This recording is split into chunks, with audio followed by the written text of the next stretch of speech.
Oke, selamat malam untuk para sahabat-sahabat Imatul Lagi TV semuanya. Jadi malam ini kami akan membahas 5 anak Aceh yang mirip sekali dengan artis ternama di dunia dan juga di Indonesia. Oke, mari kita simak bersama-sama. Nombor 1. Oke, yang pertama, Iwan Syahputra. Jadi Iwan Syahputra itu dikenali sebagai sosok vokalis. Dia mirip sekali dengan vokalisnya Kangen Band, yaitu Andika Kangen Band. Coba diperhatikan wajahnya, mirip atau tidak? Pasti semua bilang mirip. Inilah kembaran Andika Kangen Band, yaitu Iwan Syahputra.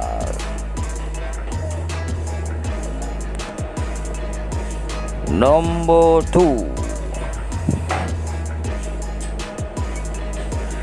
Rahul Aceh.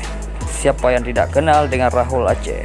Jadi sesosok yang bernama Rahul Aceh ini mirip sekali dengan Shah Rukh Khan. Jika tidak percaya, mari lihat wajahnya dengan secara seksama. Tentu saja semua orang pasti akan membilangnya bahwa mereka itu kembar. Tidak diragukan lagi, Rahul Aceh dengan Shah Rukh Khan memang kembar dan wajahnya sangat mirip sekali.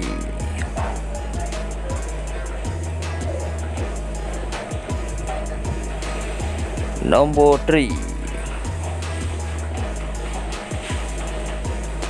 Yang nombor 3 adalah Fajri, atau yang lebih dikenal sebut Fen Fajri. Jadi sesosok yang bernama Fen Fajri ini sangat mirip dengan artis ternama di Indonesia, yaitu Farel Bramasta. Jika Anda tidak percaya, coba lihat wajahnya dengan berhati-hati dan baik-baik. Pasti semua orang akan bilang bahwa mereka itu kembar. Tidak diragukan lagi, Fajri mirip sekali dengan Farel Bramasta. Nombor 4. Sultan Amir. Siapa yang tidak kenal dengan Sultan Amir? Beliau adalah sesosok yang ahli dalam mengarang lagu. Jadi beliau banyak yang bilang mirip sekali dengan Imam John, penyanyi Aceh, penyanyi yang ternama, penyanyi yang terviral di Aceh, yaitu Imam John. Jadi Sultan Amir ini banyak yang orang bilang bahwa mereka kembar dengan Imam John. Jika tidak percaya, lihat secara hati-hati.